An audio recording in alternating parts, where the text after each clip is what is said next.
बरसों पहले सोनापुर गांव नाम का एक छोटा सा गांव था, जहां लोग गरीब जरूर थे लेकिन दिल से बहुत अमीर थे। गांव के बीचों बीच एक बड़ा पीपल का पेड़ था और उसी पेड़ के नीचे हर सुबह एक छोटी सी मिठाई की दुकान लगती थी।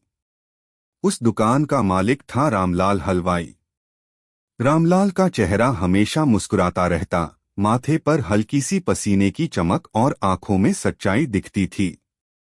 उसकी दुकान बड़ी नहीं थी, बस मिट्टी की दीवारें, टीन की छत और सामने लकड़ी का पुराना काउंटर।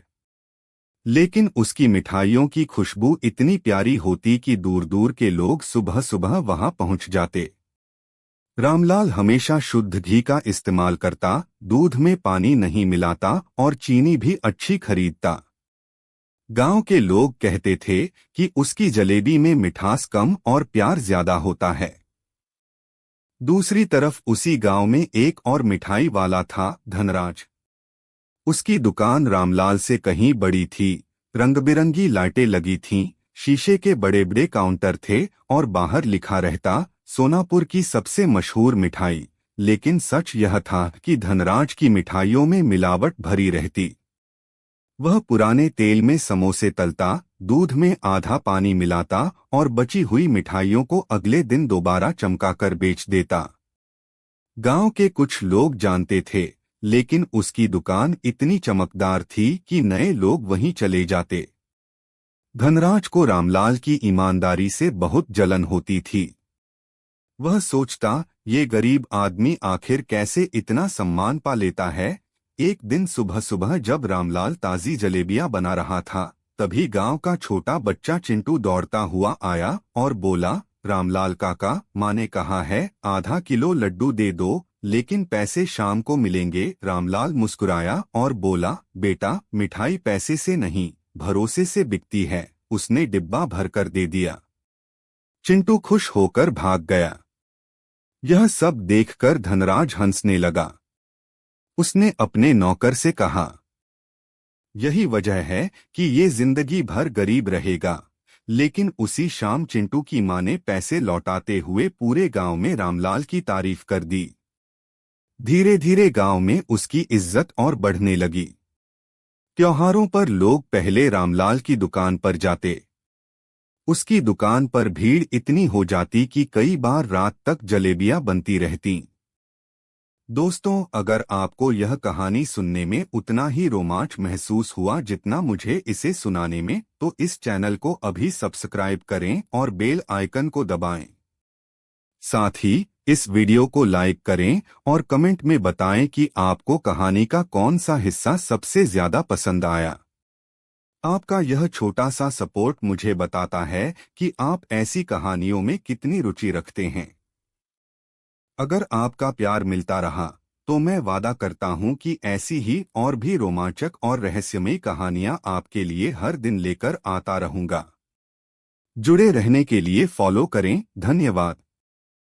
मगर रामलाल कभी लालच नहीं करता। अगर मिठाई खत्म हो जाती तो साफ कह देता, आज बस इतना ही बना था, कल आ जाना। जबकि धनराज ज्यादा कमाने के लालच में बासी मिठाइयां भी बेच देता। एक साल दीपावली से पहले गांव में बहुत बड़ा मेला लगा।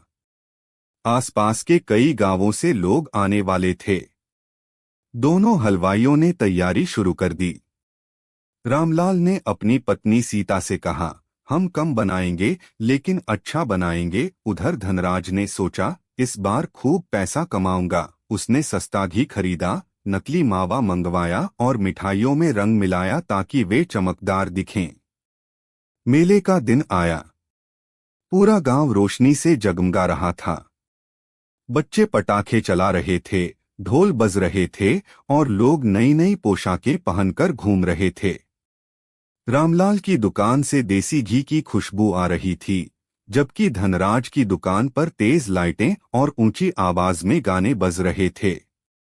शुरू में लोग धनराज की दुकान पर ज्यादा गए क्योंकि वहां मिठाइयां सस्ती थीं और दिखने में सुंदर लग रही थीं। धनराज खुश होकर मन ही मन हंस रहा था। उसने रामलाल की तरफ देखकर कहा, देखा, दुनिया को बस चमक चाहिए। रामलाल चुप रहा और अपने हाथ से गर्म गुलाब जामुन निकालता रहा। रात होते होते अचानक मेले में हलचल मच गई।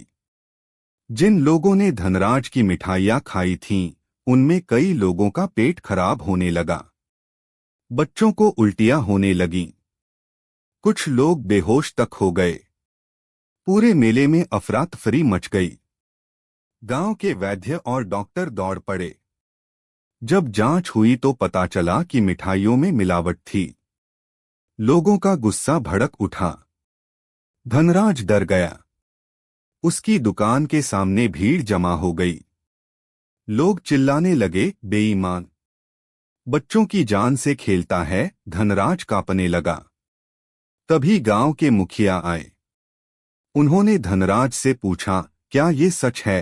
पहले तो उसने झूठ बोलने की कोशिश की, लेकिन जब उसके गोदाम से नकली मावा और खराब घी मिला तो उसका सिर झुक गया।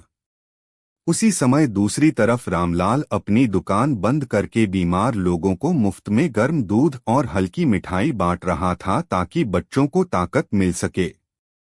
गांव के लोग उसकी तरफ देखने लगे। उस रात पहली बार धनराज को समझ आया कि दुकान की असली ताकत चमक नहीं, भरोसा होता है। अगले दिन पंचायत बैठी।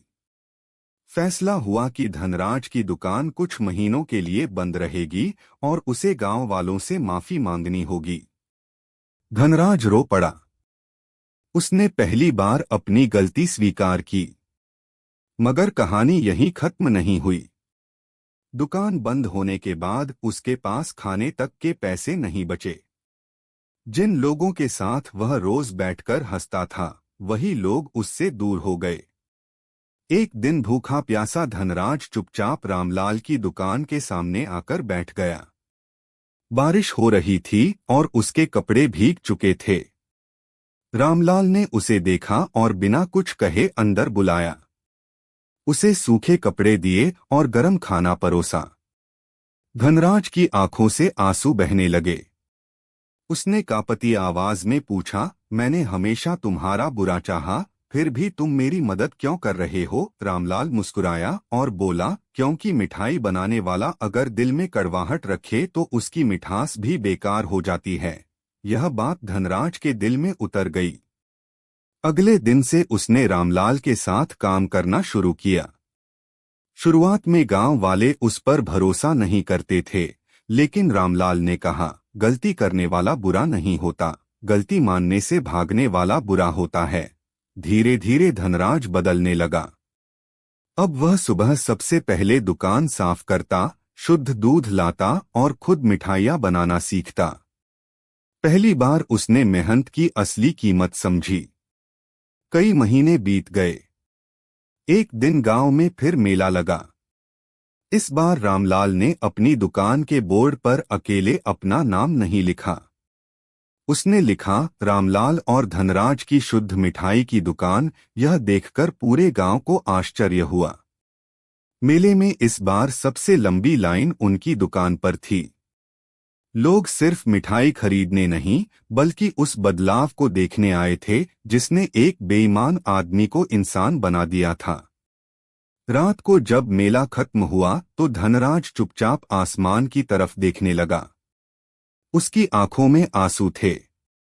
उसने कहा, रामलाल, मैंने जिंदगी भर पैसा कमाने की कोशिश की, लेकिन सम्मान कमाना भूल गया था। रामलाल हंसा और बोला, सम्मान वही मिठाई है जो धीरे बनती है, लेकिन उसकी मिठास जिंदगी भर रहती है।